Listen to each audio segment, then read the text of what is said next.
Ngai na koyebisa o vérité nazobenga procureur Ibula pour continuer. Hier alakisa biso nanu tozwi ba document ndenge nini exact na pa na singi bango na maître Eboma nza pa mula bango mingi bango nde ba yedi biso ya musala oyo baza fort na bengi papa Ibula.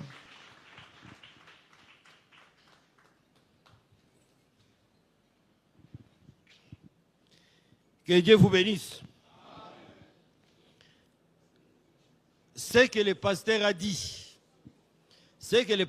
dit, est une vérité incontestable. Incontestable. En matière administrative, quand on est victime d'un acte qui vous cause préjudice, on vous donne la possibilité, d'introduire un recours dans l'administration. Et si dans l'administration ça ne marche pas, nous nous retrouvons devant les cours et tribunaux administratifs. Donc c'est ça la procédure. Il y a les recours administratifs qui se passent au sein de l'administration et les contentieux administratifs. Dans les recours administratifs, ça signifie quoi? Vous êtes victime d'un acte. Vous dites, mais ici c'est moi qui ai raison. Comment l'acte ici peut être pris contre mon intérêt? J'adresse la correspondance à l'autorité qui a pris la décision pour qu'elle puisse revenir sur sa décision et me rétablir dans mes droits. Et dans les cas d'espèce, ceux qui font du bruit avaient obtenu un arrêté. Mais c'est un arrêté qui était assis sur la fraude, sur les fausses informations. En conséquence, le premier administrateur a estimé que nous étions lésés dans notre droit. Il a utilisé ses mains à lui. Quand je dis ses mains à lui, les gens qui s'occupent des aspects des droits.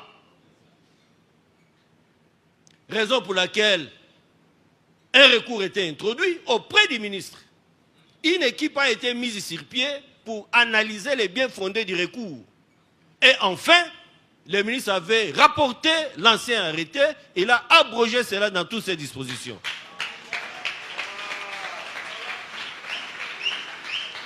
Voici notre arrêté, c'est ça. L'arrêté qui a fait tomber l'ancien arrêté. Je vais lire les dispositifs. On dit arrête. Après avoir motivé,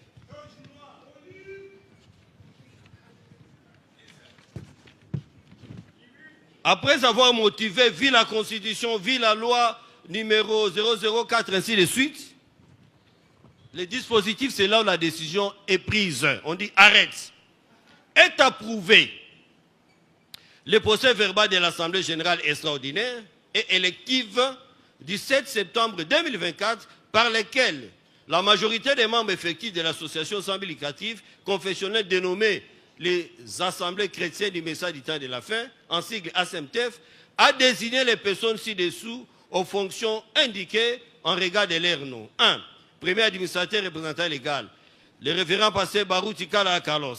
Deuxième administrateur, le révérend pasteur Somada Abangwa Joseph. Troisième administrateur, pasteur Molipe Mandongo Jean-Claude. Quatrième, le révérend pasteur Ilunga Lubamba. Cinquième, le révérend pasteur Kabamba Moussaya Ntambwe Christophe. Secrétaire, Loyoko Efambe David. Dans le premier article ici, on a approuvé les actes que nous avions posés lors de l'Assemblée générale élective. L'article 2 dit ceci. Est rapporté, voilà. On rapporte, c'est-à-dire on récupère ce que vous avez en main.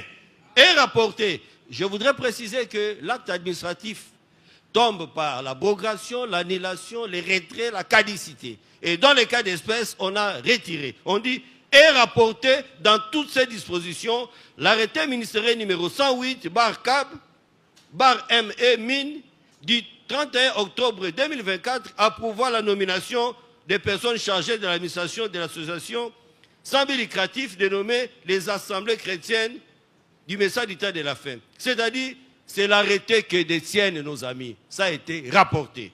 Article 3. Sont abrogés toutes les dispositions antérieures contraires au présent arrêté. Tout document qui est contraire à celui-ci n'existe plus. C'est abrogé. Donc, vous êtes régi par cet arrêté. Donc, à ce jour, la seule personne qui a qualité, d'abord, je voudrais préciser, après que l'arrêté ait été pris, on doit vous informer. On informe par la notification.